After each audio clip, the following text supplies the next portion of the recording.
बहुत से प्रश्न हैं।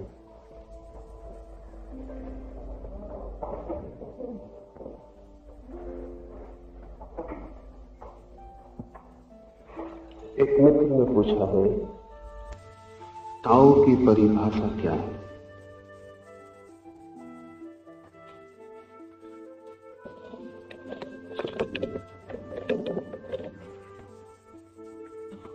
उसी की परिभाषा का हम प्रयास कर रहे हैं।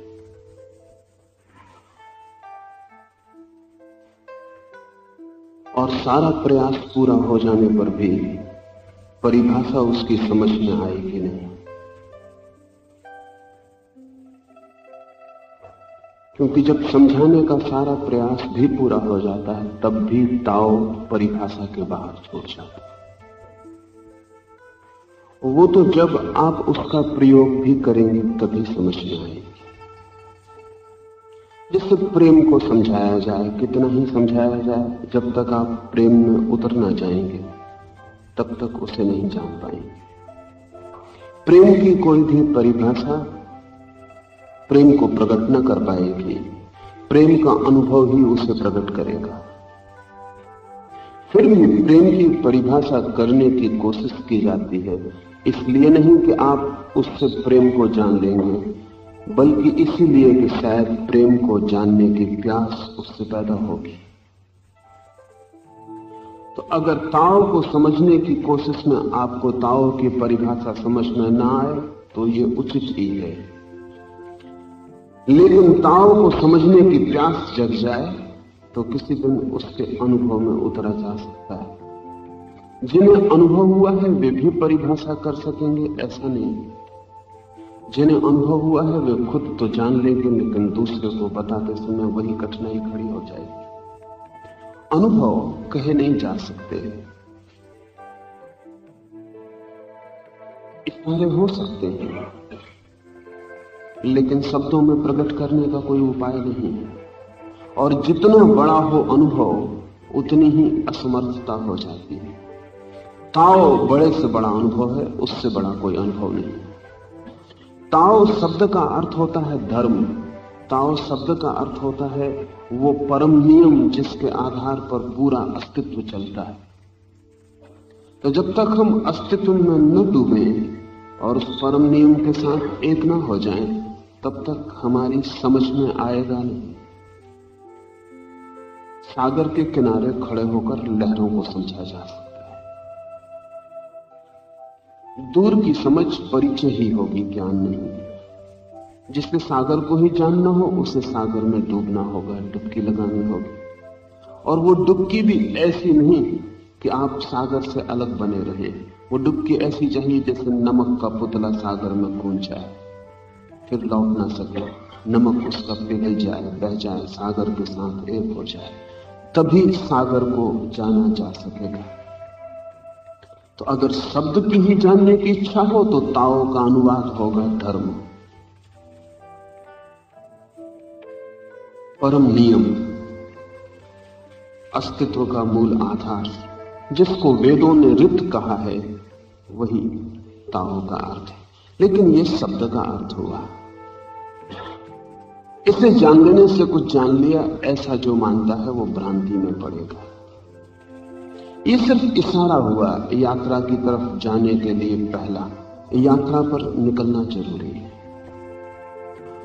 फिर परिभाषा का क्या अर्थ होता है? परिभाषा का अर्थ होता है किसी एक चीज को किसी दूसरी चीज के द्वारा बताना।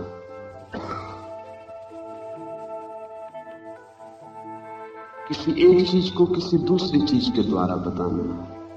जैसे कि अगर आपने नील गाय नहीं देखी है जो हिमालय के तराइयों में होती है, तो हम कह सकते हैं वो गाय जैसा एक जानवर है। तो थोड़ी सी समझ आई, थोड़ा सा ख्याल आया। लेकिन ताओ या धर्म तो अकेला ही अनुभव है, उस जैसा कोई दूसरा अनुभव नहीं जिससे इशारा किया जा सके। कोई दूसरा अनुभव नहीं जिससे हम कह सके उस जैसा। फिर ताओ तो जटिल गहनतम अनुभूति है। छोटे मोटे जीवन के अनुभव भी परिभाष्य नहीं है, डिफाइनेबल नहीं है। अगर कोई आपसे पूछ ले कि पीला रंग क्या है, तो आप क्या कहेंगे? क्योंकि पीले रंग जैसा कोई और रंग तो होता नहीं, और अगर पीले रंग जैसा कोई रंग होगा तो वो पीला ही होगा। पीले रंग की क्या परिभाषा करिएगा? इस सदी के बहुत बड़े विचारक जी मूर ने, जिसने डेफिनेशन पर, परिभाषा पर सर्वाधिक काम किया है, 200-250 प्रश्नों में चर्चा करने के बाद ये कहा है कि what is yellow is indefinable. पीला क्या है उसकी परिभाषा नहीं हो सकती। पीला पीला है, येलो इज येलो। मगर ये कोई बात हुई? इसको तर्कशास्त्री कहते हैं टाटोलॉजी। इसका मतलब तो हुआ, जब आप कहते हैं येलो इज येलो, पीला पीला है, तो इसका मतलब हुआ कि आपने परिभाषा करने से इनकार कर दिया। पीला क्या है हम ये पूछ रहे हैं, आप कहते हैं पीला पीला है, ये तो कोई उत्तर ना हुआ। ये तो बात वहीं के वहीं रह गई। जी मूर ने कहा है कि जितना परिभाष्य है वो सब जोड़ है। जैसे कि कोई अगर पूछे पानी क्या है, तो हम कह सकते हैं हाइड्रोजन और ऑक्सीजन का जोड़, H2O। ये परिभाषा होगी पानी की, क्योंकि पानी दो चीजों का जोड़ है, इसलिए दो को तोड़ के हम बता सकते हैं कि पानी ये है। जितनी चीजें कई चीजों का जोड़ है, उनकी परिभाषा आसान है। लेकिन अब कोई पूछे ऑक्सीजन क्या है, तो अड़चन होगी, क्योंकि ऑक्सीजन किसी चीज का जोड़ नहीं है।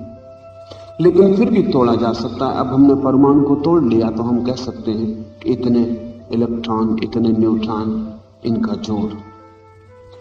नीचे उतरते जाएं, जब एक ही चीज रह जाएगी तो तोड़ा भी नहीं जा सकता। ताओ आखिरी बिंदु है जिसको तोड़ने का कोई उपाय नहीं। धर्म आखिरी अनुभव है, आत्यंतिक, अल्टीमेट। उसकी कोई परिभाषा नहीं हो सकती, लेकिन उसका अनुभव हो सकता है। माना कि पीले की कोई परिभाषा नहीं हो सकती, लेकिन इसका यह मतलब नहीं है कि पीले का अनुभव नहीं हो सकता। आप पीले का अनुभव रोज करते हैं, कोई अड़चन नहीं। अगर आप जिद कर लें कि पहले परिभाषा फिर अनुभव करूंगा, तो फिर अनुभव भी बंद हो जाएगा। आप पहले अनुभव करते हैं प्रेम का। कोई आदमी पूछे कि पहले मैं परिभाषा कर लूं, समझ लूं ठीक से, फिर उतरूंगा, क्योंकि अनजाने रास्ते पर नहीं उतरना, तो वो प्रेम के रास्ते पर कभी भी नहीं उतरेगा। आप समय का उपयोग करते हैं रोज, लेकिन कोई आपसे पूछ ले समय की परिभाषा, तब आप कठिनाई में पड़ जाएंगे। अगस्तीन ने कहा है कि मुझसे पूछो मत तो मैं जानता हूं, और मुझसे पूछा कि मैं मुश्किल में पड़ जाता हूं। जानना कुछ ऐसी बात है जिसके लिए परिभाषा जरूरी नहीं। तो ताओ जानना होगा, और जान के भी ताओ गूंगे का गुड़ ही रहेगा। कबीर ने कहा है कि पूछो मत मुझसे कि वो क्या है, रास्ता पूछ लो, कैसे उस तक मैं पहुंचा वो मैं तुम्हें बता दूं, तुम भी पहुंच जाओ, तुम भी जान लो। मुझसे मत पूछो कि वो क्या है, क्योंकि वो मुझसे भी बड़ा है, उसे प्रकट करने का कोई उपाय नहीं। तो हम क्या कर रहे हैं? ताओ के संबंध में जो चर्चा कर रहे हैं, ये चर्चा ताओ के इर्द गिर्द है, ताओ के आसपास है। हम एक वर्तुल में घूम रहे ताओ के आसपास। कहीं कोई चीज आपके हृदय पर चोट कर जाए और आप भीतर केंद्र में प्रवेश कर जाएं। सारी चर्चा परिधि पर है, सरकमफ्रेंस पर है, इस आशा में कि कोई परिधि का बिंदु आपके लिए द्वार बन जाएगा और आप भीतर प्रवेश कर जाएंगे और केंद्र पर पहुंच जाएंगे। लेकिन अगर आप परिधि पर ही केंद्र को चाहते हो तो वो असंभव है, आपको जाना पड़ेगा। आदमी का मन ऐसा है कि वो एक कदम उठाने के पहले भी सब कुछ तय कर लेना चाहता है। सुरक्षा इसमें मालूम होती है कि सब साफ हो जाए, मैं कहां जा रहा हूं, क्यों जा रहा हूं, क्या रास्ता है, क्या परिणाम होगा, कितना लाभ है, कितनी हानि है, सब तय हो जाए तो आदमी कदम उठाता है। जो सब तय करके कदम उठाता है वो कभी ताओ तक, धर्म तक नहीं पहुंचेगा, क्योंकि धर्म तक पहुंचते ही वे हैं जो कैलकुलेटिव नहीं, जो हिसाब नहीं बनाते। हिसाबी तो संसार से जुड़े रहते हैं, गैर हिसाबी धर्म में प्रवेश करते हैं। कोई परिभाषा नहीं है, कोई परिभाषा कभी की नहीं गई, कभी की भी नहीं जाएगी। लेकिन ध्यान रहे, इससे निराश हो जाने की कोई जरूरत नहीं है। ये केवल इस बात की सूचना है कि अनुभव से ही जाना जा सकता है। शेख फरीद एक मुसलमान सूफी फकीर हुआ। कोई उसके पास गया है ईश्वर की परिभाषा पूछने। ईश्वर हो कि धर्म हो कि आत्मा हो कि सत्य हो, इससे कोई बहुत फर्क नहीं पड़ता। ये सब शब्द हैं उसके लिए जिसको नहीं कहा जा सकता। उस आदमी ने शेख फरीद से पूछा कि कुछ मुझे भी अपने अनुभव की बात बताओ। शेख फरीद के पास एक डंडा पड़ा था, उसने डंडा उस आदमी के पैर पर मार दिया। पैर में चोट लगी, उस आदमी ने चीख मारी और कहा कि ये आप क्या करते हैं, मुझे बहुत दर्द हो रहा है। शेख फरीद ने कहा, दर्द तुम्हें हो रहा है, थोड़ा मुझे बताओ कि क्या हो रहा है।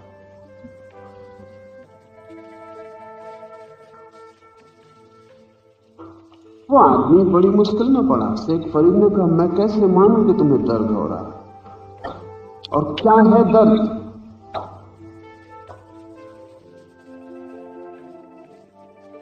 वो आदमी बड़ी बेचैनी में पड़ा, कुछ बता नहीं सका। शेख फरीद ने कहा, पागल, उठा डंडा और मार मुझे। डंडा पड़ा है, उठा और मार मुझे, बताने की फिक्र छोड़। मुझे भी दर्द होगा, मैं भी जान लूंगा। यही रास्ता है। दर्द होगा तो जान सकेंगे, धर्म होगा तो जान सकेंगे। एक मित्र ने पूछा कि कल आपने कहा संत अत्यंत अल्पभाषी होते हैं, लेकिन आप तो इतना अधिक बोलते हैं।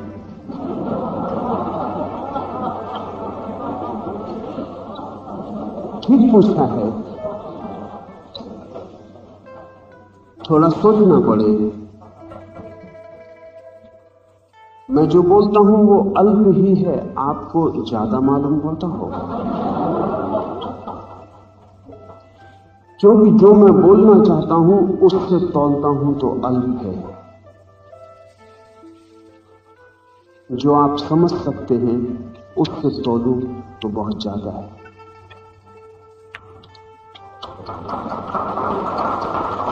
कम और ज्यादा सापेक्ष शब्द हैं,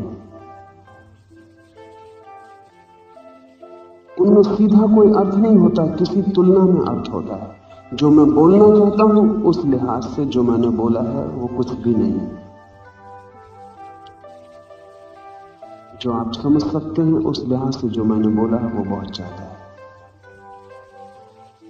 मेरी तरफ से वो अल्प ही है। लाओ त्से ने ऐसा नहीं कहा कि संत जो बोलते हैं वो सुनने वालों की तरफ से अल्प होता है, वो संतों की तरफ से अल्प होता है। सुनने वालों को बहुत ज्यादा हो सकता है।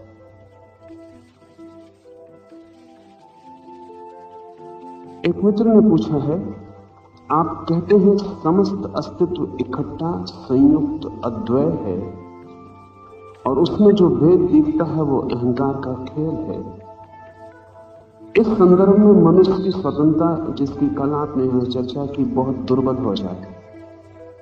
यहां तो नियतिवाद ही अधिक संगत दिखता है। समस्त द्वारा संचालित व्यक्ति स्वतंत्र कैसे हो सकता है, इसे स्पष्ट करें। हमारी सारी अड़चन शब्दों की है। जैसे हम विपरीत शब्दों में सोचने के आदी हैं। हम सोचते हैं या तो मनुष्य स्वतंत्र है या परतंत्र है। अगर स्वतंत्र है तो पृथक होना चाहिए और समस्त का उसके ऊपर कोई अधिकार नहीं होना चाहिए। अगर समस्त का अधिकार है उसके ऊपर और समस्त ही का वो एक अंश मात्र है तो परतंत्र हो गया, फिर स्वतंत्र कैसे होगा? लेकिन स्वतंत्र हो या परतंत्र, इन दोनों के बीच एक बात हमने मान रखी है, वो ये कि मनुष्य पृथक है दोनों के बीच। जब हम कहते हैं कोई स्वतंत्र है तो उसका मतलब हुआ कि पृथक है लेकिन समस्त की शक्ति के बाहर है। जब हम कहते हैं परतंत्र है तो उसका अर्थ हुआ कि पृथक है लेकिन समस्त की शक्ति के भीतर है। लाओस से कहता है पृथक है ही नहीं। इसलिए स्वतंत्रता और परतंत्रता का कोई अर्थ नहीं है। पृथक है ही नहीं। मनुष्य प्रकृति ही है या मनुष्य परमात्मा ही है। जब हम दो माने परमात्मा को और मनुष्य को तो स्वतंत्रता और परतंत्रता का सवाल उठता है। परमात्मा दूसरा हो तो हम उसके खिलाफ स्वतंत्र हो सकते हैं या उसके अनुगत होकर परतंत्र हो सकते हैं। लेकिन अगर हम परमात्मा के साथ एक ही हैं तो स्वतंत्रता और परतंत्रता का हमारी भाषा में जो अर्थ होता है वो खो गया। अगर परमात्मा के साथ हम एक ही हैं और परमात्मा के अतिरिक्त कोई भी दूसरा नहीं है तो परमात्मा स्वतंत्र है ऐसा कहना ठीक नहीं। परमात्मा स्वतंत्रता है, इसमें फर्क है। स्वतंत्र तो हमें किसी के खिलाफ होना पड़ता है, स्वतंत्रता हमारा स्वभाव होता है। परमात्मा स्वतंत्र नहीं है क्योंकि स्वतंत्र का तो मतलब हुआ कि कोई और है जिसके विपरीत वो स्वतंत्र है, जिससे वो स्वतंत्र है। परमात्मा अकेला है, कोई दूसरा नहीं है जो उसे परतंत्र कर सके या स्वतंत्र कर सके। उसका स्वभाव ही स्वतंत्रता है, उसके अलावा कोई दूसरा है ही नहीं। God is not free, God is freedom. और हम उसके साथ एक हैं, इसलिए हम भी स्वतंत्रता हैं। मनुष्य स्वतंत्र है ऐसा नहीं, मनुष्य भी स्वतंत्रता है। कोई है नहीं जो उसे परतंत्र कर सके, कोई है नहीं जो उसे स्वतंत्र कर सके। ध्यान रखें, जब कोई आपको स्वतंत्र करता है तब भी आप परतंत्र ही होते हैं क्योंकि किसी ने आपको स्वतंत्र किया। जो स्वतंत्रता दी जाती है वो स्वतंत्रता नहीं, वो परतंत्रता का ही एक उदार रूप। स्वतंत्रता किसी पर निर्भर न होने का नाम है। लेकिन तब सवाल उठता है कि फिर तो आदमी नियतिवाद में घिर जाएगा। प्रकृति सब कुछ कर रही, आदमी। लेकिन हम एक बात माने चले ही जाते हैं कि आदमी अलग है तो फिर नियति खड़ी हो जाएगी, भाग्य खड़ा हो जाएगा। आदमी कहेगा मैं क्या कर सकता हूं, जो परमात्मा करता है वही। लेकिन लाओस से कहता है कि तुम जिस दिन जानोगे पाओगे, तुम हो ही नहीं तो ये सवाल ही नहीं उठता कि तुम क्या कर सकते हो। परमात्मा जो कर रहा है वही तुम कर रहे हो, नियति इसमें नहीं है। नियति में पुनः, डेस्टिनी में, भाग्य में पुनः हमने भेद स्वीकार कर लिया। हमने मान लिया कि मैं भी हूं और परमात्मा मेरे भाग्य को निर्धारित कर रहा है। मैं अलग हूं, वो निर्धारक है। लाओस से की बात को ठीक से समझें, अद्वैत की बात को ठीक से समझें तो नियति का भी कोई सवाल नहीं है क्योंकि कोई मेरा भाग्य निर्माता नहीं है। मुझसे पृथक कोई है नहीं, कौन मेरा भाग्य का निर्णय करे? मैं समस्त के साथ एक हूं और इस समस्त के साथ ऐक्य का नाम ही मोक्ष। इसलिए हमने स्वतंत्रता शब्द का भारत में उपयोग नहीं किया, क्योंकि स्वतंत्रता में भाव बना रहता है कोई स्वतंत्र करने वाला है। हमने शब्द उपयोग किया है मोक्ष, मुक्ति, और हमने कहा है मोक्ष जो है वो आत्मा का स्वभाव है। नियति, परतंत्रता, स्वतंत्रता सब शब्द व्यर्थ हो जाते हैं अगर हम प्रकृति के साथ एक हैं। एक बूंद नदी के साथ बही जा रही है, अगर वो बूंद कहे कि मुझे नदी के साथ बहना पड़ रहा है तो परतंत्र हो गई। अगर वो बूंद कहे कि मैं अपनी इच्छा से नदी के साथ बह रही हूं तो स्वतंत्र हो गई, और अगर वो बूंद कहे कि मैं नदी हूं तो मुक्त हो गई। वो जो मुक्तता है वो एकता का नाम है। अब नदी कोई और है ही नहीं जिससे कोई संबंध बनाया जाए, स्वतंत्रता का या परतंत्रता का कोई दूसरा नहीं है जिससे हमारा संबंध बने। संबंध खो गए, मैं ही हूं। अपने से ही कोई स्वतंत्र और परतंत्र कैसे होगा? अपने से ही कोई स्वतंत्र और परतंत्र कैसे होगा?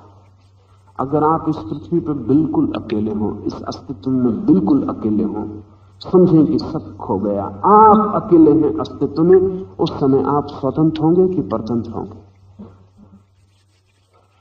उस समय आप क्या कहेंगे? आप स्वतंत्र हैं या परतंत्र हैं? दोनों बात व्यर्थ हो जाएंगे। आप मुक्त होंगे। ये मुक्तता आपकी निजता होगी, आपका अंतर्भाव होगा। हमारी स्वतंत्रता तो परतंत्रता का ही एक रूप है, और हमारी परतंत्रता भी स्वतंत्रता का एक रूप है। उन दोनों में बहुत फासला नहीं है। एक आदमी घर में है तो हम कहते हैं स्वतंत्र हैं, और जेल में है तो हम कहते हैं परतंत्र। कहां स्वतंत्रता समाप्त होती है, कहां परतंत्रता शुरू होती, कहना मुश्किल है। और जो घर में है वो भी कितना स्वतंत्र है, क्योंकि बुद्ध घर से भाग गए, क्योंकि घर उन्हें परतंत्रता मालूम पड़ी।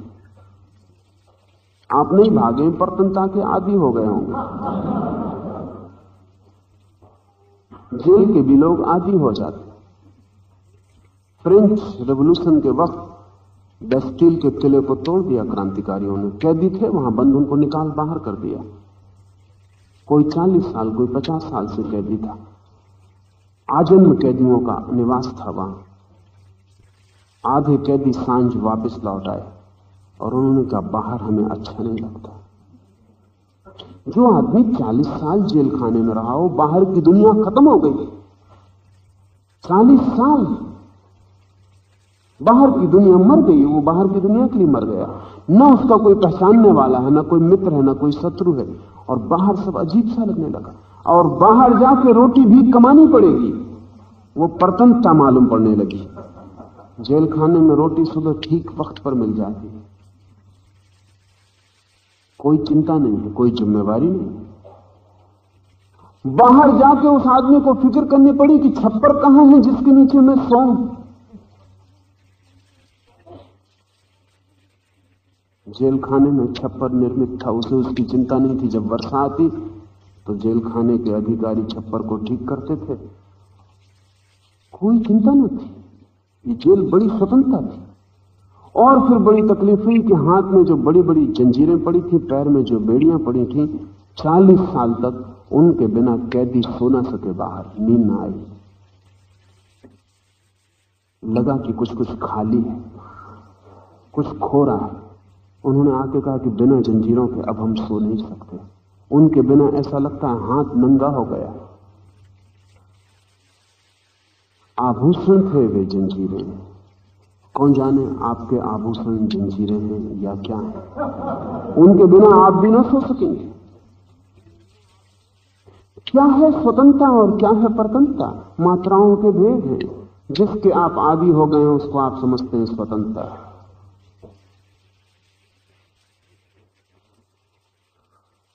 लेकिन हमारी स्वतंत्रता और परतंत्रता दोनों में हमारा अहंकार मौजूद है। ताओ, धर्म, संन्यास, जो भी हम नाम दें, मुक्ति है, न स्वतंत्रता न परतंत्रता। इसे एक दूसरी तरफ से समझने तो ख्याल में आ जाएगा। हम जीते हैं द्वंद्व में, या तो होते हैं दुख में या सुख में।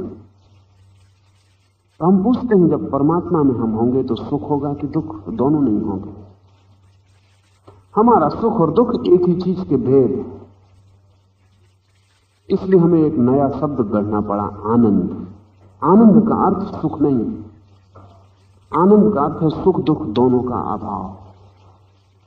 हालांकि जब हम सुनते हैं आनंद तो हमें सुख का ही ख्याल आता है, और जब हम आनंद की तलाश करते हैं तब भी हम सुख की ही खोज कर रहे होते हैं। हमारे मन में आनंद का अर्थ होता है महासुख। हमारे मन में आनंद का अर्थ होता है जहां दुख बिल्कुल नहीं। हमारे मन में आनंद का अर्थ होता है जहां सुख शाश्वत। ये सब गलत है, ये सब गलत बातें हैं। जब तक सुख है तब तक आनंद हो ना सकेगा, क्योंकि सुख के साथ दुख जुड़ा ही रहेगा। आनंद है अभाव, सुख का भी दुख का भी। इसलिए बुद्ध ने आनंद शब्द का भी उपयोग नहीं किया, क्योंकि ये भ्रामक, इससे सुख की झलक मिलती, इससे सुख की झलक मिलती। तो बुद्ध ने शांति शब्द का प्रयोग किया। सब शांत हो गया, सुख भी दुख भी, सब उत्तेजना खो गई।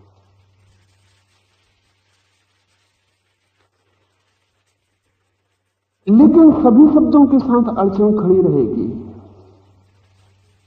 क्योंकि हमारे सब शब्द द्वैत में चलते हैं। शांति है तो अशांति है, उसके विपरीत हमारे मन में ख्याल उठता है।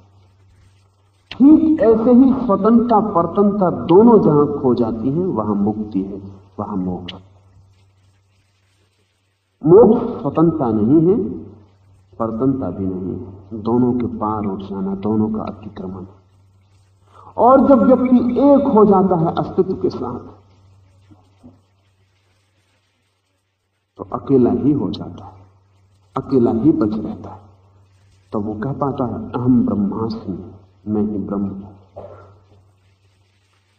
अब कोई दूसरा न रहा। इसलिए द्वैत के सब शब्द व्यर्थ हो जाते।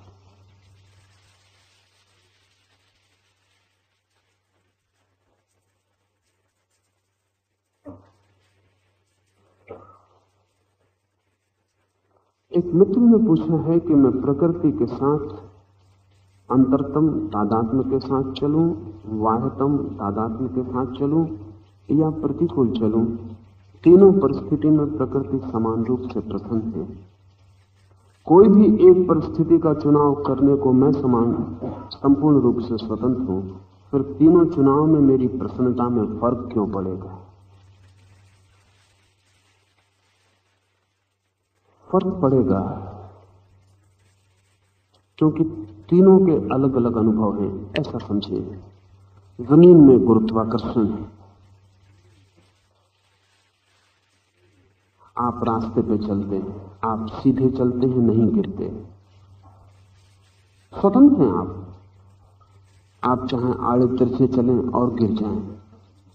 गुरुत्वाकर्षण नहीं कहेगा कि आड़े तिरछे मत चलो, आड़े तिरछे चलें, गिर जाएं, टांग टूट जाए, दर्द हो, तकलीफ हो।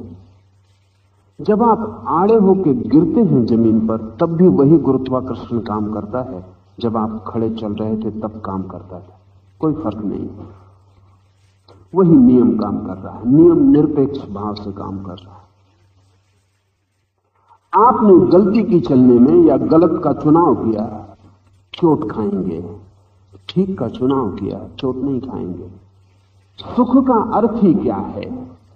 सुख का अर्थ है नियम के अनुकूल, दुख का अर्थ है नियम के प्रतिकूल। नियम निष्पक्ष है। आपने जहर पी लिया, प्रकृति आपको मार डालेगी।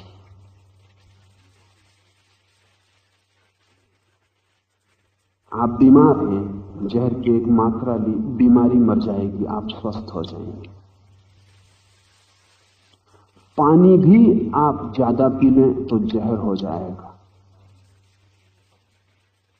तो पानी पीने में भी संयम रखना पड़ता है, शराब पीने में ही नहीं। पानी भी ज्यादा पी लें तो मौत आ जाएगी। पानी निष्पक्ष है, कोई पानी आपसे कहता नहीं कितना पिए, वो स्वतंत्रता आपकी है। लेकिन पानी की एक प्रकृति है, अगर आप नियम के अनुकूल पिएंगे सुखदायी हो जाएगा, नियम के बाहर जाएंगे दुखदायी हो जाएगा। नियम के अनुकूल सुख है, नियम के प्रतिकूल दुख है। तो जब भी आप दुख पाते हैं जान लेना कहीं नियम के प्रतिकूल पड़ गए, और किसी कारण कोई दुख नहीं पाता। विज्ञान इसीलिए कहता है कि हम आदमी के लिए ज्यादा सुख जुटा लेंगे, क्योंकि हम उन नियमों की खोज करते चले जाते हैं जिनको जान लेने पर तुम प्रतिकूल व्यवहार नहीं करोगे। और तो कोई विज्ञान की खोज नहीं है, इतनी ही खोज कि हम नियम को खोजते चले जाते हैं, तुम्हें बताते चले जाते हैं कि यह है नियम। अब तुम प्रतिकूल चलोगे तो सुख होगा, अनुकूल नहीं चलोगे तो दुख हो जाएगा। नहीं जानने से नियम हम कई बार प्रतिकूल चल जाते हैं, लेकिन एक बात पक्की है, जानते हो नियम न जानते हो, दुख बता देगा कि हम प्रतिकूल चले, सुख बता देगा कि हम अनुकूल चले। तो लाओ से कहता है कि चाहे ताओ के अनुकूल, चाहे वाह सूत्रों के अनुकूल, और चाहे प्रतिकूल, प्रकृति हर हाल प्रसन्न है। जब आप गिरते हैं और आपकी टांग टूट जाती है तो गुरुत्वाकर्षण कोई दुखी नहीं होता, आप दुखी होते। कोई ग्रेविटेशन को कोई पीड़ा नहीं होती। जब आप जहर पी के मर जाते हैं तो जहर कोई दुखी नहीं होता, न कोई प्रकृति आंसू बहाती, कोई प्रयोजन नहीं। आप स्वतंत्र थे, आपने जो चाहा वो किया, फिर जो परिणाम होगा वो होगा।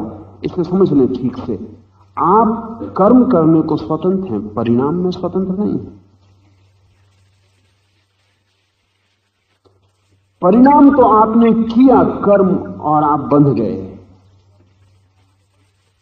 मोहम्मद से अली ने पूछा है कि हमारी स्वतंत्रता कितनी, तो मोहम्मद ने कहा तू एक पैर ऊपर उठा के खड़ा हो जा। तो वो बायां पैर ऊपर उठा के खड़ा हो गया। मोहम्मद ने कहा अब तू दायां भी ऊपर उठा ले। अली ने कहा आप भी क्या मजाक करते, दायां मैं कैसे उठा सकता हूं, मैं तो बायां उठा के बन गया, अब दायां नहीं उठ सकता। तो मोहम्मद ने कहा अगर तू पहले दायां उठाता तो उठा सकता था, बिल्कुल उठा सकता था, क्योंकि तब तक मैं बंधा नहीं था, कोई मैंने कर्म नहीं किया था। दायां उठाता तो बंध जाता, फिर बायां नहीं उठा सकता।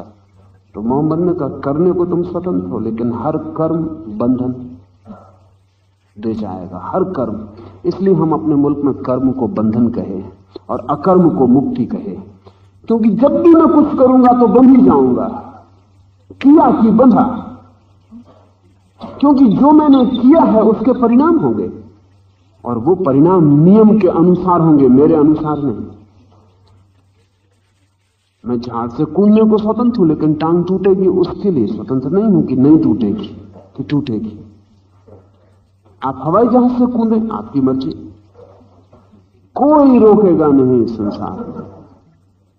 लेकिन फिर पैर टूट जाएं, हड्डी हड्डी चूर चूर हो जाए, तो फिर इसके लिए किसी को दोष मत देना, क्योंकि वो आपके ही कर्म का फल है, वो आपकी ही स्वतंत्रता का चुनाव है। जहर पीने को मैं स्वतंत्र हूं, लेकिन फिर मैं ये नहीं कह सकता कि अब मैं मरूंगा भी नहीं। कर्म के लिए व्यक्ति स्वतंत्र है। स्वतंत्रता का अर्थ ही कर्म की स्वतंत्रता है, परिणाम की स्वतंत्रता नहीं। अगर परिणाम की भी स्वतंत्रता हो तो जगत एक अराजकता होगा, अनार्की, कॉस्मॉस नहीं रह जाएगा। क्योंकि मैं पीऊं जहर और अमृत का परिणाम पाऊं, गिरूं आकाश से और जमीन पर मजे से चलने लगूं, दुख के उपाय करूं और सुख पाऊं,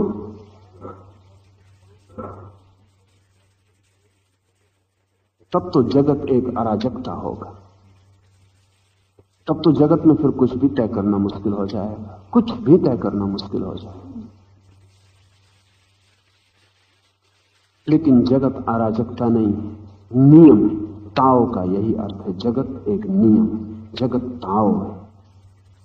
उस नियम के दो पहलू हैं। एक पहलू है आप स्वतंत्र हैं सदा चुनने को क्या करना चाहते हैं, लेकिन करते ही आप नियम के अंतर्गत आ गए और करते ही परिणाम सुनिश्चित हो गया। इसलिए बुद्ध ने, महावीर ने, लाओ त्से ने, सभी ने ये कहा है कि जब तक कर्म जारी है तब तक पूर्ण मुक्ति नहीं हो सकती। पूर्ण मुक्ति का अर्थ होगा पूर्ण अकर्म।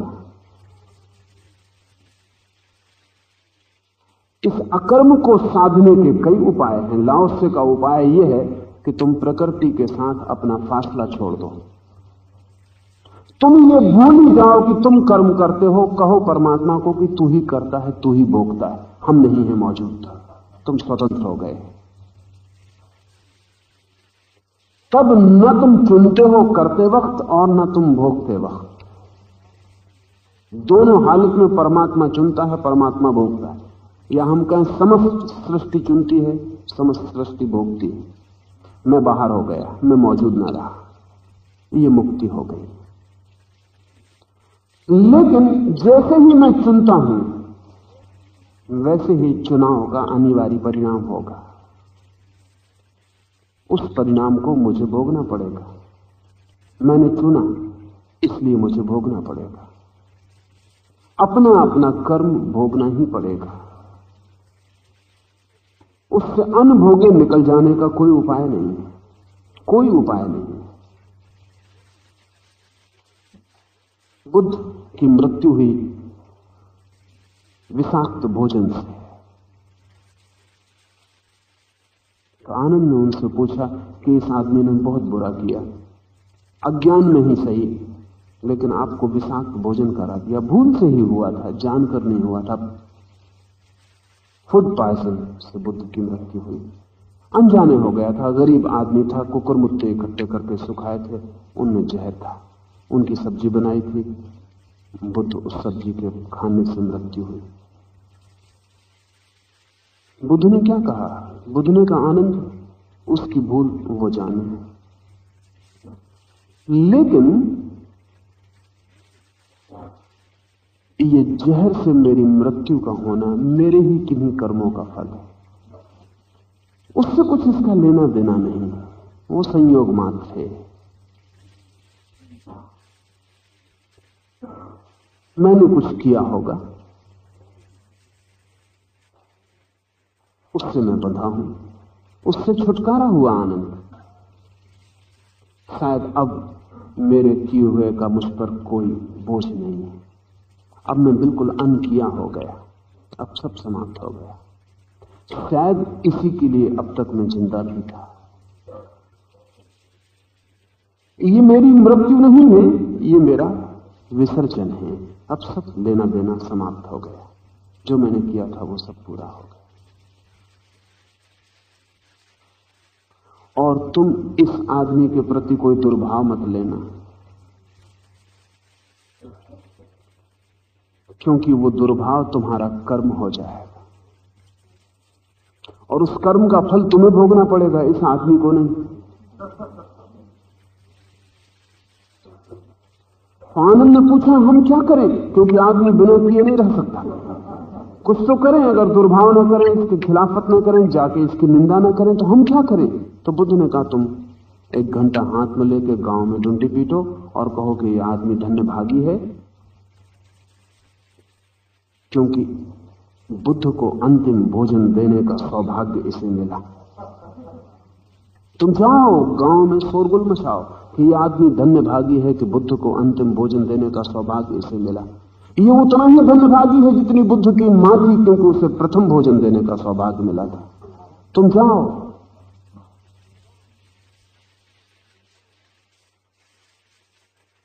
आनंद ने कहा लेकिन ये भी कर्म होगा। तो बुद्ध ने कहा ये भी कर्म है, लेकिन तुम कर्म से बच नहीं सकते। अगर तुम पहला कर्म करोगे, उस आदमी की निंदा करोगे, अपमान करोगे, तो दुख पाओगे, वो नियम के प्रतिकूल है। और अगर तुम आदमी इस घड़ी में भी प्रशंसा करोगे तो तुम नियम के अनुकूल हो, तुम सुख पाओगे। दोनों ही कर्म हैं, आनंद तो दोनों से ना मिलेगा। अगर तुम कुछ भी ना करो, बिल्कुल शांत रह जाओ, तो तुम मुक्त हो जाओगे, तो तुम आनंद को पा सकते हो। जब भी हम चुनते हैं तो या तो हम विधायक चुनते हैं या नकारात्मक चुनते हैं, या तो हम किसी की निंदा करते हैं या किसी की प्रशंसा करते हैं, या तो हम किसी को सुख देने जाते हैं या किसी को दुख देने जाते हैं। जब भी हम कोई कर्म करते हैं तो हमने चुनाव कर लिया, उस चुनाव से सुख या दुख फलित होंगे। अगर दुख फलित हो तो समझना कि नियम के प्रतिकूल चुना, अगर सुख फलित हो तो समझना कि नियम के अनुकूल चुना। अगर आपको दुख ही दुख होते हो तो समझना कि आपकी जिंदगी नियम के प्रतिकूल चुनने में चल रही। लोग कहते हैं कि दुख ही दुख है। एक सज्जन आए थे, कुछ दिन हुए, कि मैं दुख ही दुख में पड़ा हूं, आपसे एक ही बात पूछने आया हूं कि ज्योतिषी कहते हैं कि मेरे पीछे शनि देवता लगे हैं, उनसे कब मेरा छुटकारा होगा? किसी के पीछे कोई शनि देवता नहीं लगे। अगर शनि देवता आपको दुख देने का काम कर रहे हैं तो शनि देवता की क्या गति होगी?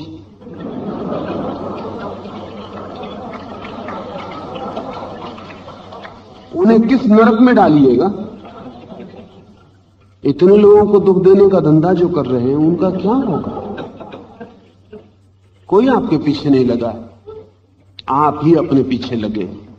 और शनि देवता का अर्थ है कि आप नियम के प्रतिकूल चुनते चले जा रहे हैं, दुख भोगते रहे, दुख भोग रहे हैं।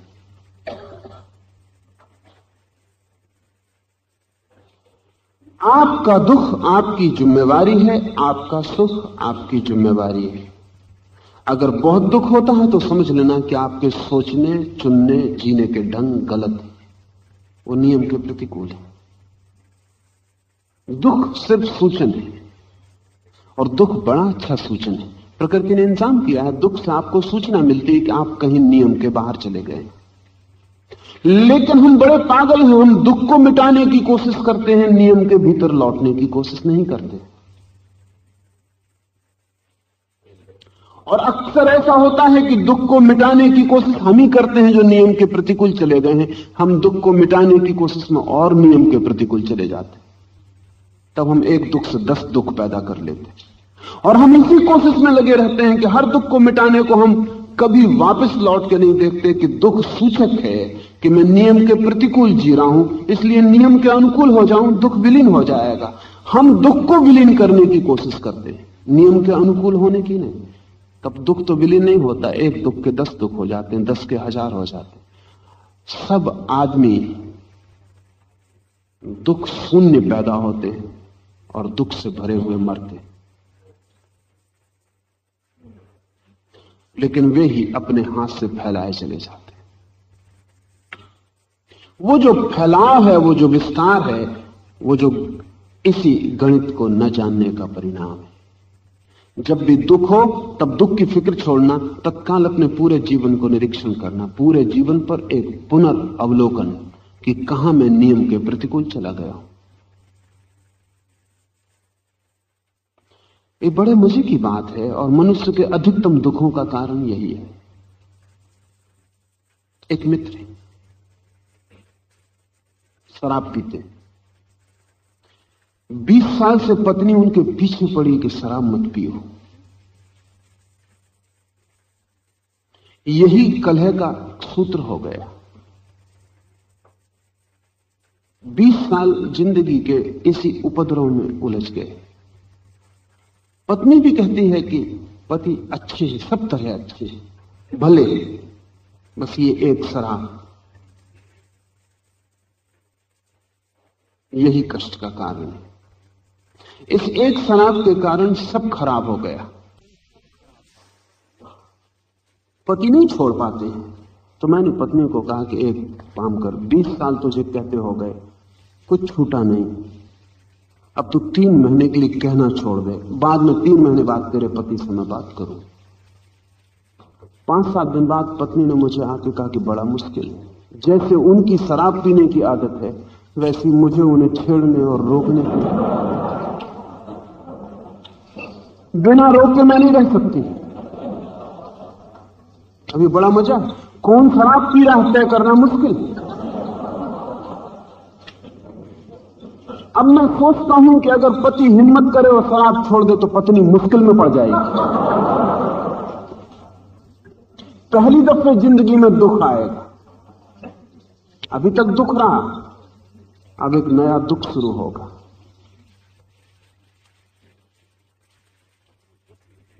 अब पत्नी दुख उठा रही है, बहुत दुख उठा रही है, लेकिन उस दुख उठाने का कारण वो समझती है कि पति शराब पीते हैं इसलिए मैं दुख उठा रही। उसे पता नहीं कि ये कारण नहीं है, ये कारण नहीं है, क्योंकि पति अगर शराब बंद भी कर दे तो भी वो दुख उठाएगी, ये कारण नहीं है। और अगर पति शराब न पीते तो भी वो दुख उठाती है, क्योंकि दुख उठाने का कारण कुछ दूसरा है, वो नियम की प्रतिकूलता है। जब भी एक व्यक्ति दूसरे पर किसी तरह की मालकियत करता है तब प्रकृति के नियम के प्रतिकूल जा रहा है, वो दुख उठाएगा। जब भी एक व्यक्ति दूसरे व्यक्ति को डोमिनेट करता है तब वो दुख उठाएगा, क्योंकि प्रत्येक व्यक्ति स्वतंत्रता है, और जब भी कोई व्यक्ति किसी को परतंत्र करने की कोशिश करता है तो नियम के प्रतिकूल जा रहा है, वो दुख उठाएगा। और जो लोग भले कामों में अधिकार करने की कोशिश करते हैं वो और ज्यादा दुख उठाएंगे, क्योंकि उनको दिखाई ही नहीं पड़ेगा कि हम कुछ गलत कर रहे हैं। अब पत्नी को दिखाई पड़ना मुश्किल है कि मैं कुछ गलत कर रही हूं, साफ है कि वो ठीक कर रही है कि पति को शराब छुड़वा रही। बीमारी हो सकती है, दुख दर्द आ सकता है, सब कुछ हो सकता है शराब के कारण, इसलिए अच्छा काम कर रही। लेकिन ध्यान रखना, अच्छे काम से दुख होता नहीं। एक ही कसौटी है, आप अच्छा काम अगर कर रहे हैं तो उसका परिणाम सुख होगा, लेकिन 20 साल अच्छा काम करने का परिणाम अगर दुख ही दुख है तो अच्छे सिर्फ समझें, असली चीज भीतर कुछ और है। ये शराब सिर्फ बहाना है। मैंने सुना है एक स्त्री को कहते हुए कि मेरे पति में कोई दुर्गुण नहीं है और इस वजह से मैं दुखी हूं। अगर आपको बिल्कुल संत पति मिल जाए तो दुख का अंत ना रहेगा, क्योंकि उसको काबू में रखने का कोई उपाय ना रहा। उसको कहां से डराओ, कहां से धमकाओ, कहां से कब्जा करो, कहां से गर्दन दबाओ, कुछ भी ना रहा। इसलिए एक मजे की घटना है कि संत पतियों को आज तक पत्नियों ने कभी बर्दाश्त नहीं किया। चोर, बेईमान, बदमाश पति भी चलेगा, क्योंकि उसमें एक रस है। बेईमान, शराबी, चोर, कुछ भी हो चलेगा, क्योंकि पत्नी ऊपर है, अपर हैंड। पति डरा हुआ घर में प्रवेश करता है, तैयार है कि कुछ उपदेश मिलेगा। लेकिन दुख कौन उठा रहा है? और बड़ी मजे की बात है कि जब एक पत्नी चेष्टा में लगी है कि पति अच्छा हो जाए तो शायद वही जिम्मेवार बन जाए उसके बुरा होने का। क्यों? क्योंकि पति को ये अपनी स्वतंत्रता पे हमला है। ये सवाल शराब का नहीं रह गया, ये सवाल रह गया कि कौन किसकी मानता है। ये पत्नी अगर कहना छोड़ दे, बिल्कुल छोड़ दे, तो शायद पति को भी जितना मजा शराब पीने में आ रहा है उतना ना आए, क्योंकि शराब पी के वो पत्नी को ठिकाने लगा रहे हैं, उसको रास्ते पे लगा रहे हैं। वो बता रहे हैं कि मालिक कौन, चिल्लाते रहो, लेकिन मालिक कौन? ये शराब मालकियत के बीच उपद्रव का केंद्र बन गई। पत्नी कहीं चली जाएगी क्योंकि यही मालकियत का ढंग है, पति पिए चला जाएगा क्योंकि उसको भी अपनी मालकियत सिद्ध करनी। पति भी दुख पाएगा, पति भी दुख पा रहा है 20 साल, दुख पाएगा ही, क्योंकि वो भी शराब के द्वारा मालकियत सिद्ध करने की कोशिश कर रहा है और पत्नी से ज्यादा दुख पाएगा, क्योंकि पत्नी एक ही नियम का उल्लंघन कर रही, पति दो नियमों का उल्लंघन कर रहा है। पत्नी एक नियम का उल्लंघन कर रही है कि स्वतंत्रता पर बाधा डाल रही है, पति दो नियमों का उल्लंघन कर रहा है। एक तो स्वतंत्रता पर, स्वतंत्रता को शराब पी के सिद्ध करने की कोशिश कर रहा है, आत्मघात, सुसाइड कर रहा है, क्योंकि जहर पी के कोई अपनी स्वतंत्रता सिद्ध कर रहा हो तो वो दोहरे उपद्रव कर रहा है। ये शराब पी के जो दुष्परिणाम होंगे वो भी उसे भोगने पड़ेंगे, लेकिन इन दुष्परिणामों को भी वो भोगेगा और कभी ये नहीं सोचेगा, उसके मन में यही रहेगा, सदा यही रहेगा कि ये स्त्री एक उपद्रव है, कोई दूसरी स्त्री होती तो शायद सब ठीक हो जाता। नहीं, उससे कोई फर्क नहीं पड़ने वाला था। स्त्री मात्र यही करेगी, क्योंकि पुरुष और स्त्री के बीच जो कलह का मौलिक कारण है वो यही है कि वे एक दूसरे पर अधिकार जमाने की कोशिश कर रहे हैं, और जहां अधिकार की चेष्टा है वहां प्रेम की हत्या हो जाती और तब दुख घना हो जाता है। हम सब जो दुख भोगते हैं, अगर थोड़ी खोज करेंगे तो कहीं ना कहीं हम पाएंगे कि कोई कारण है, और वो कारण सदा किसी गहरे नियम के विपरीत जाने से हो रहा है।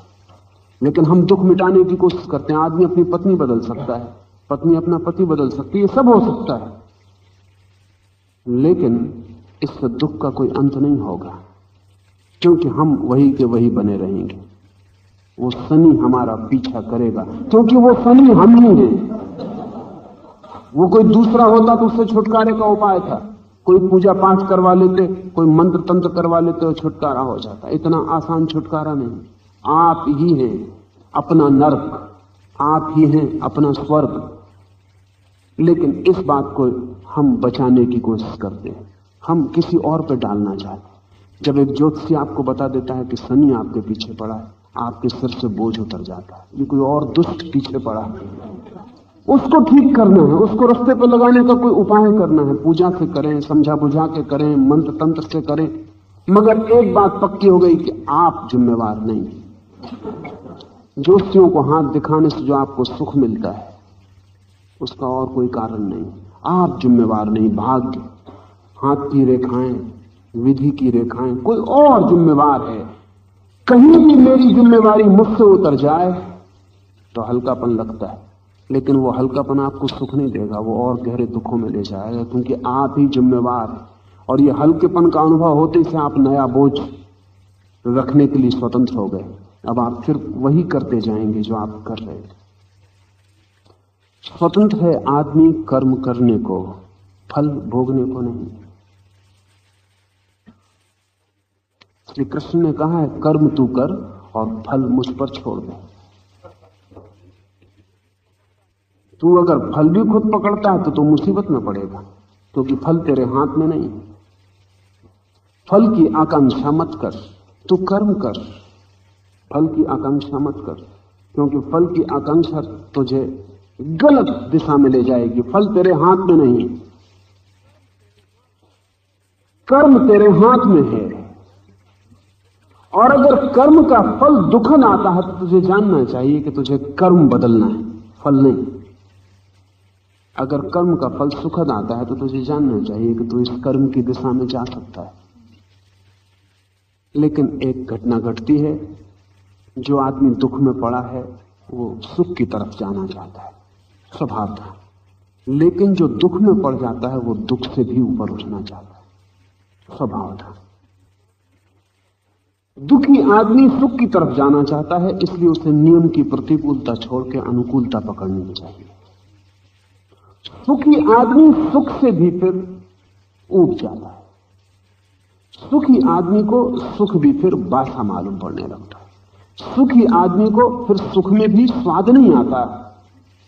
रोज रोज मीठा मीठा खाते खाते मीठा भी कड़वा मालूम पड़ने लगता है। सुख से जब आदमी उब जाता है तब वो तीसरे आयाम में प्रवेश करता है। तब न नियम की अनुकूलता न प्रतिकूलता, क्योंकि अनुकूलता प्रतिकूलता में दोनों में मैं मौजूद हूं, तब वो अपने को ही नियम में विसर्जित कर देता है। तब वो न नियम के अनुकूल होता न प्रतिकूल, नियम के साथ एक हो जाता है। और ये नियम के साथ एक हो जाना ताओ है। तब वो कहता है कि अब तक मैं कर्म चुनता था, अब मैं कर्म भी नहीं चुनता। तो कृष्ण कहते हैं कि तू फल की आकांक्षा छोड़, कर्म किए जा, दुख तुझे नहीं होगा। लाओस से कहता है तू कर्म भी छोड़ और विश्व के साथ एक हो जा, फिर तुझे सुख भी नहीं होगा, दुख भी नहीं होगा, सुख भी नहीं होगा। फिर ये द्वंद्व के सारे अनुभव खो जाएंगे और अद्वैत के आनंद का प्रारंभ। उस एक को संत पकड़ लेते हैं, लाओस से कहता है, वो दो को छोड़ देते हैं और एक को पकड़ लेते हैं।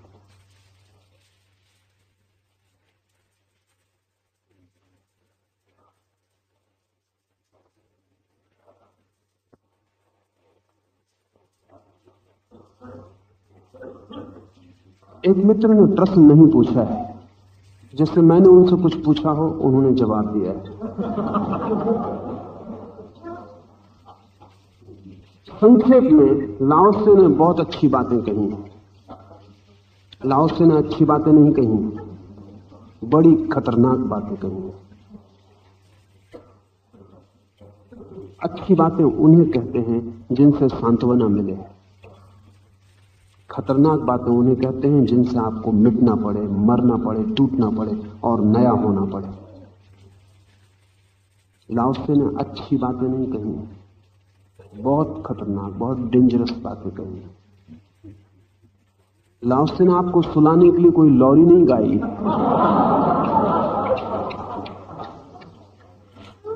लाओसे ने आपको जगाने की चेष्टा की, जगाने की चेष्टा हमेशा दुखद होती है। लेकिन आप कहते हैं लाओसे ने अच्छी बातें कही हैं, ये आप अपने को समझा रहे हैं। जिन बातों को आप अच्छा समझते होंगे उनको आपने लाओसे में सुन लिया होगा, आगे पता चलता है। परंतु शैली और शब्दों के अंतर के अलावा ऐसी कौन सी नई बात लाओसे ने कही है जो वेदों और उपनिषदों में ही क्यों गीता में भी न कही गई हो। जानकार हैं बड़े, वेद भी जानते हैं, गीता भी जानते हैं, उपनिषद भी जानते हैं। इतना जान के यहां कैसे आ गए? इतना सब जान लेने के बाद कुछ जानने को बचता नहीं, कुछ अर्थ नहीं है अब और जानने का आपके लिए।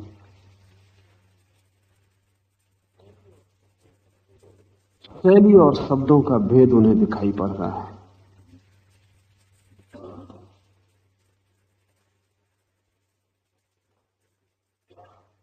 बहुत गहरे भेद है, और बड़ा भेद तो यही है कि लाओस से समस्त ज्ञान के विपरीत है। वो चाहे वेद का ज्ञान हो, चाहे गीता का, चाहे उपनिषद का, समस्त पांडित्य के विपरीत है। आपके विपरीत है। आप जो गीता, उपनिषद और वेद को बीच में ले आए हैं, उसके कारण आप लाओसे को समझ ही ना सके होंगे। मैं इधर लाओसे की बात बोलता हूंगा, वहां आपके भीतर वेद की ऋचाएं उठती रही होंगी। उस धुएं में सब गड़बड़ हो गया होगा, कंफ्यूज हो गया होगा। पंडित जन अति कंफ्यूज्ड होते हैं क्योंकि वे कभी किसी बात को सीधा नहीं सुन पाते। उनके पास ज्ञान तो पहले से ही होता है, ये नई बात भी जाके उसी ज्ञान के ढेर में गिरती है। उस ढेर में जो आवाजें होती हैं वही उनको सुनाई पड़ती हैं, ये बात सुनाई नहीं पड़ती। तो स्वभाव का उनको फिर दिखाई पड़ेगा कि ठीक शब्दों का ही भेद है और क्या है। ये अपने को समझा लेने की कोशिश है। अगर आप गीता को, उपनिषद को और वेद को समझ ही गए होते तब तो ठीक था, तब तो शब्दों का भी भेद नहीं, तब तो शब्दों का भी भेद ना दिखाई पड़ता, शैली का भी भेद ना दिखाई पड़ता, तब तो भेद ही ना दिखाई पड़ता। लेकिन अभी भेद दिखाई पड़ रहा है, शब्दों का दिखाई पड़ रहा है, शैली का दिखाई पड़ रहा है। भीतर के अर्थ का कोई पता है? क्या है अर्थ भीतर? शब्द और शैली का भेद है। संसार का कोई भी आदमी कभी भी कोई मौलिक बात, कोई नई बात कह सका है क्या? पर ध्यान रखना, वेद भी मौलिक बात न कह सकेंगे, गीता भी न कह सकेंगे, उपनिषद भी न कह सकेंगे। फिर तो कोई बात मौलिक रहेगी ही नहीं। इसे थोड़ा समझें। धर्म बड़ी जटिल बात है। धर्म के संबंध में दोनों बातें कही जा सकती हैं। कभी धर्म के संबंध में कोई मौलिक बात नहीं कही जा सकती, एक, और धर्म के संबंध में सदा ही मौलिक बातें कही जाती हैं, दो। धर्म के संबंध में कोई मौलिक बात नहीं कही जा सकती, क्योंकि वो जिस अनुभव से आती है वो अनुभव शाश्वत सनातन का है। चाहे कोई बुद्ध, चाहे कोई कृष्ण, चाहे कोई लाओस से, जब भी कोई उस अनुभव को पहुंचता है तो वो अनुभव एक है, और पहुंचने वाला उस तक पहुंचते पहुंचते मिट जाता है, जिससे भेद पैदा होता है। वो पहुंचते पहुंचते मिट जाता है, समाप्त हो जाता है। इसलिए धर्म के संबंध में कभी कोई मौलिक बात नहीं कही जा सकती। लेकिन ध्यान रखना, ये बात उनके लिए है अगर कृष्ण लाओसे को सुने या लाओस से बुद्ध को सुने, तो लाओस से समझेगा कि कोई मौलिक बात नहीं कही जा सकती। लेकिन आप ऐसा समझने तो मुश्किल न पड़ेंगे। आपके लिए तो हर बात धर्म की मौलिक है, क्योंकि आपको तो उसका कोई अनुभव नहीं है। इसलिए दूसरी बात भी सत्य है पहले जैसी ही, कि धर्म के संबंध में सदा ही मौलिक बात कही जाती है। क्योंकि जब कोई बुद्ध बोलता है तो ये बिल्कुल नई बात है। नई किस अर्थ में? नई इस अर्थ में कि जिन्हें वेद कंठस्थ थे उन्हें इसका कोई भी पता नहीं, जिन्हें गीता कंठस्थ है उन्हें इसका कोई भी पता नहीं। ये बात बिल्कुल मौलिक, कृष्ण के लिए मौलिक नहीं, लेकिन कृष्ण बुद्ध को सुनने भी नहीं आते। बुद्ध और महावीर एक ही गांव में कई बार ठहरे, मिलना नहीं हुआ। एक बार तो एक ही धर्मशाला में, एक कमरे में बुद्ध और एक में महावीर ठहरे। आधी धर्मशाला में बुद्ध का डेरा, आधी धर्मशाला में महावीर का डेरा, लेकिन मिलना नहीं हुआ। बड़ी विचार की बात रही है। कई को लगता है कि तो बड़ी बुरी बात है, दो भले आदमियों को मिलना चाहिए। भले आदमी वो थे नहीं जिनको हम भले आदमी कहते थे, बड़े खतरनाक आदमी थे। और मिलने का कोई कारण नहीं था, कि क्योंकि दोनों उसी जगह खड़े थे, दोनों तो मिट गए थे, एक ही जगह खड़े थे। मिलता कौन? मिलने का भी क्या उपाय है और क्या अर्थ है? तो अगर कृष्ण सुनने जाएं लाओसे को तो कोई मौलिक बात नहीं, लेकिन कृष्ण सुनने नहीं जाते। और कृष्ण अगर सुनने जाएं तो उसका मतलब है कि अभी भी खोज जारी है। अभी कृष्ण को पता नहीं चला होगा, अभी भी पता लगा रहे हैं। लेकिन आपके लिए तो सब बातें मौलिक हैं, क्योंकि जो आपके पास होती हैं वो बासी होती हैं, आपके अनुभव की नहीं होती। इसलिए जब भी कोई धर्म का पुरुष पैदा होता है तब वो जो भी कहता है वो मौलिक होता है। और यही तो मजा है। इसलिए एक दुर्घटना घटती है कि पुराने धर्म को मानने वाले लोग जब भी कोई धर्म की ज्योति पैदा होती है उसके तत्काल खिलाफ हो जाते। जीसस ने कोई नई बात नहीं कही थी। यहूदी शास्त्रों में सब लिखा हुआ था जो जीसस ने कहा। यहूदी पैगंबर पहले जान चुके थे, कह चुके थे जो जीसस ने कहा। और जीसस ने खुद ने भी कहा है कि मैं किसी का खंडन करने नहीं आया हूं, मैं वही कहने आया हूं जो सदा कहा गया है। और जीसस ने खुद कहा, यहूदियों का बड़े से बड़ा पैगंबर था अब्राहम, तो जीसस ने कहा अब्राहम बोला उसके पहले भी मैं था, मैं कोई नया नहीं हूं। लेकिन फिर भी यहूदी जीसस को सूली दिए, क्योंकि यहूदियों को जीसस की बातें बड़ी नई मालूम पड़ी। क्या मामला है? जीसस कहते हैं मैं कोई नई बात नहीं कह रहा हूं, लेकिन यहूदियों को जीसस की बातें नई क्यों मालूम पड़ती हैं? और यहूदियों को शास्त्रों का ठीक अध्ययन, उनके पास पंडित हैं, पुरोहित हैं, बड़े ज्ञानी हैं, वो सब जानते हैं। उन्होंने कहा कि नहीं, ये बातें आदमी गड़बड़ कह रहा है, क्या मामला है? और ये आदमी खुद कहता है कि मैं वही कह रहा हूं, और ये जानकार हैं जो कह रहे हैं, और जीसस से ज्यादा जानकार हैं। जीसस बहुत पढ़े लिखे आदमी नहीं। वो जो पंडित जिन्होंने जीसस को सूली दी, जीसस से बहुत ज्यादा कुशल और योग्य थे जानकारी में। जीसस उनसे जीत नहीं सकते थे, उन्हें रत्ती रत्ती ज्ञान कंठस्थ था, एक एक बात उन्हें याद थी। फिर क्या बात हो गई? उनके पास सब बासा था, कंठस्थ था, शब्द थे, अनुभव कोई भी ना था। जिनके पास शब्द है उनके लिए अनुभव सदा मौलिक है, सदा मौलिक है। जिनके पास शास्त्र ही है सिर्फ, उनके लिए अनुभव सदा मौलिक है। लेकिन जिनके पास अनुभव है उनके लिए तो पुराने और नए का फासला गिर जाता है। इस आखिरी बात को समझ लें। असल में सब द्वंद्व, जैसा मैंने कहा सुख और दुख का, जैसा मैंने कहा शांति और अशांति का, स्वतंत्रता और परतंत्रता का, वैसे ही इस द्वंद्व को भी समझ लें, नए और पुराने का। सत्य ना तो नया है और ना पुराना, क्योंकि नई चीज वही होती है जो कभी पुरानी हो सके, और पुराने का मतलब ही यह होता है कि कभी नया रहा होगा। आज जो नया है कल पुराना हो जाएगा, आज जो पुराना है कल नया था। सत्य ना तो नया है और ना पुराना, क्योंकि सत्य ना तो पुराना हो सकता है और ना नया हो सकता है।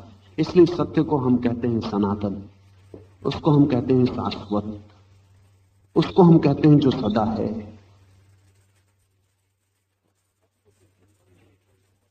तो सत्य के संबंध में कोई मौलिक नहीं हो सकता है, लेकिन सत्य के संबंध में कोई प्राचीन भी नहीं हो सकता। सत्य का अनुभव समय के बाहर है, नया और पुराना समय के भीतर घटते हैं। सत्य कोई कपड़े जैसा नहीं है, कल नया था आज पुराना हो गया। सत्य आपकी आत्मा है। कभी आपने ख्याल किया कि आपकी आत्मा कब पुरानी हो जाती? कभी आंख बंद करके सोचा कि आपकी आत्मा की उम्र कितनी है, कितनी पुरानी कितनी नई? एकदम भीतर जाके खाली हो जाएंगे। शरीर की उम्र मालूम होती है, शरीर में नया पुराना मालूम होता है, भीतर तो कुछ नया नहीं, कोई पुराना नहीं, भीतर तो कुछ है, बस है, ना नया ना पुराना। या कहें कि रोज नया और रोज पुराना। सत्य का अनुभव ना तो नया है ना पुराना। और ध्यान रखना, अनुभव की बात कह रहा हूं, शब्द तो पुराने पड़ जाते, शब्द नए होते। कृष्ण के शब्द पुराने पड़ गए, महावीर के शब्द पुराने पड़ गए। जिस दिन महावीर ने कहे थे उस दिन नए थे, उस दिन वेद के शब्द पुराने थे। जिस दिन बुद्ध बोले उस दिन शब्द नए थे, आज तो पुराने पड़ गए। जिस दिन बुद्ध बोले वेद के शब्द पुराने थे, बुद्ध के नए थे। शब्द पुराने और नए हो जाते हैं, सत्य तो पुराना और नया नहीं होता। और इसलिए उपद्रव पैदा होता है। जिनके पास शब्दों की भीड़ होती है उनके पास सब पुराना होता है, और जब किसी का सत्य का अनुभव प्रकट होता है तो वो बिल्कुल नया होता है, और इस कारण संघर्ष हो जाता है। इस जगत में धार्मिक आदमी का संघर्ष अधार्मिक आदमी से नहीं है। इस जगत में वास्तविक संघर्ष धार्मिक आदमी का धार्मिक पंडित पुरोहित से है। अधार्मिक से कोई झगड़ा नहीं है। अधार्मिक तो कहता है हम बाहर, इसमें हम लेन देन में नहीं। धर्म के दो वर्ग हैं, एक जिनके पास शब्दों की श्रृंखला है, बासे शब्दों का संग्रह, और एक जिनके पास अनुभव की ताजी किरण। इनके बीच सारा संघर्ष है। अगर आपको समझना हो लाओसे को, तो कृष्ण को, महावीर को, बुद्ध को विदा दे दें। विदा देने का मतलब कोई दुश्मन हो जाना नहीं।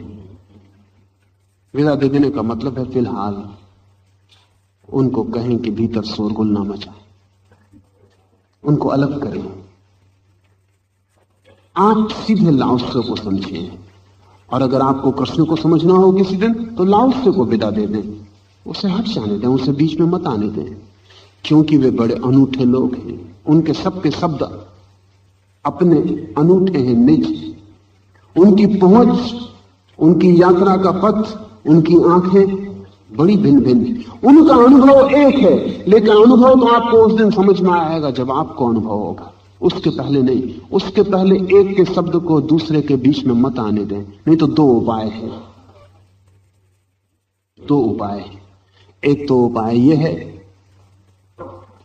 कि जब आप लाओत्से को सुने तो आपको लगे कि वेद गलत, कृष्ण गलत, बुद्ध गलत, पकड़ो लाओत्से को, छोड़ो इनको। एक तो उपाय यह है। हिम्मतवर कोई आदमी हो, साहसी हो, एडवेंचरस हो, ये करेगा, ये गलत है, इतनी जल्दी नहीं, समझें। और लाओत्से क्या कहता है उसको प्रयोग करें। कृष्ण को गलत कहने से प्रयोग नहीं होगा, महावीर को छोड़ देने से प्रयोग नहीं हो जाएगा। लाओत्से क्या कहता है उसका प्रयोग करें। जिस दिन प्रयोग पूरा होगा उस दिन आप पाएंगे कि लाओत्से के सही होने में कृष्ण, महावीर, बुद्ध सब सही हो गए। एक सही हो जाए अनुभव से सब सही हो जाते। लेकिन हम होशियार लोग हैं, अनुभव की झंझट में नहीं पड़ते, ऊपर ही हेर फेर कर लेते हैं, लेबल बदल देते हैं, हटाओ ये लेबल, अब दूसरा लगा लो। भीतर का कंटेंट वही का वही बना रहता, उसमें कभी कोई फर्क नहीं होता। कभी लाओत्से का लेबल जचा तो वो लगा लिया, कभी नहीं जचा तो हटा दिया।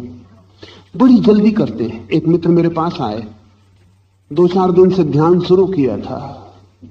जिस दिन लाओत्से का सूत्र आया कि ध्यान की भी कोई जरूरत नहीं है क्योंकि ध्यान भी क्रिया है, वो मेरे पास आए, उन्होंने कहा कि बड़ा अच्छा हुआ, हम 2-4 दिन से शुरू किए थे, छोड़ दिया। लेने आने वाले थे,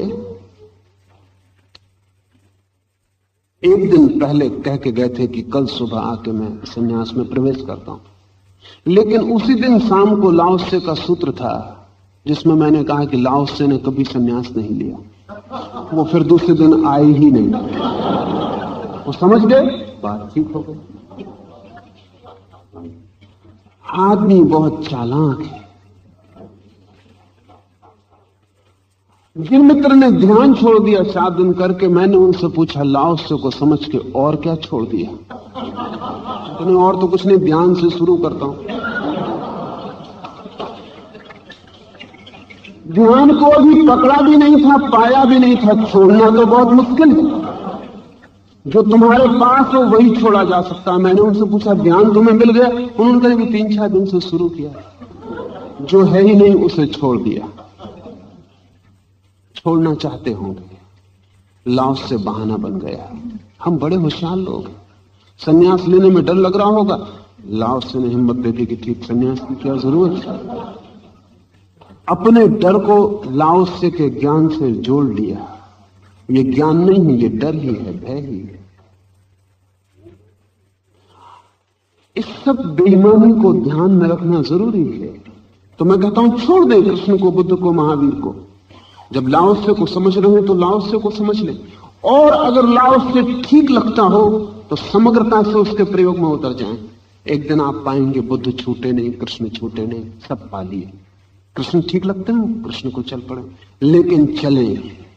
अक्सर हम ऐसे लोग हैं रास्ते के किनारे बैठे हैं और वहीं बैठ के बदलते रहते हैं, कौन अच्छा लगता, कौन बुरा लगता, चलते नहीं। और हमारी बदलाहट भी हम तभी करते हैं जब हमें ऐसा डर लगता है कि अब कोई हमें चला ही देगा, उस वक्त हम बदल लेते हैं कि अब दूसरे को पकड़ लेना ठीक है, जो अभी आश्वासन देता हो कि बैठे रहो। आदमी आत्मवंचक है और इस जगत में हम दूसरे को कोई धोखा नहीं दे पाते, अपने को जीवन भर देते हैं, जन्मों जन्मों देते हैं। और हम इतने कुशल हैं कि अपने मतलब का अर्थ निकाल लेते हैं। मैंने सुना है कि एक आदमी शराब पीता था, कुरान का बड़ा भक्त था। उससे किसी फकीर ने पूछा कि तुम कुरान के इतने भक्त हो, शराब पीते हो? उस आदमी ने कुरान खोली और कहा कि देखो कुरान में क्या लिखा है। कुरान में लिखा है शराब पीने से प्रारंभ करो और तुम्हारा अंत नर्क में होगा। उसने कहा ये वाक्य देखो, उस फकीर ने कहा ये वाक्य दिखाई पड़ रहा लेकिन तुम्हारे खिलाफ है। उसने कहा लेकिन मैं अभी आधे वाक्य तक ही पहुंचा हूं। शराब पीना शुरू करो, ये कुरान का आदेश है, और मेरा अभी पूरा वाक्य मानने का सामर्थ्य है, लेकिन जितना बने उतना तो मानना नहीं चाहिए।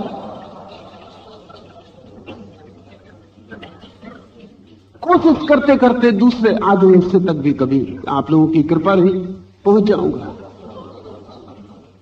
हम सब बहुत होशियार हैं, हम चुन लेते हैं क्या हमारे मतलब का है, और तब हम धोखा खा जाते हैं। लाओसे को समझना तो मन को साफ कर ले सब जानकारी से, कृष्ण को समझना मन को साफ कर ले सब जानकारी से। उनको समझ लें और समझ ले करने के लिए। पंडित समझता है तुलना करने के लिए, करने के लिए नहीं। वो समझता है कि ठीक अच्छा लाओसे ने ये कहा, कृष्ण ने क्या कहा, बुद्ध ने क्या कहा, किसने क्या कहा, वो इसका हिसाब लगाता है। बुद्ध कहते थे कि मेरे गांव में एक आदमी था जो रास्ते के किनारे बैठकर रोज सुबह जंगल जाती हुई गायें भैंसों को गिनता था, सांझ आती गाय भैंसों को गिनता था। मैंने उससे पूछा कि तू बड़ा हिसाब लगाता है, बात क्या? उसने कहा कि इतनी गायें सुबह गई, इतनी सांझ लौटी। बुद्ध ने पूछा इसमें तेरी कितनी? उसने कहा मेरी तो एक भी नहीं, ये तो गांव की है, मैं तो ऐसा बैठ के गिनती करता रहता। तो बुद्ध ने कहा कि वो आदमी मुझे कई बार जिंदगी में मिलता है, बहुत बहुत रूपों में। कुछ लोग हिसाब लगाते रहते हैं, वेद ने क्या कहा, कुरान ने क्या कहा, बाइबल ने क्या कहा। आपकी गायें कितनी हैं, आपका अनुभव कितना है? ऐसा किसने क्या कहा और किसने किसके विपरीत कहा और अनुकूल कहा, और कौन किसके साथ एक है और किसकी शैली भिन्न है और किसके शब्द भिन्न है? इस सब गोरख धंधे से क्या मिलने वाला है?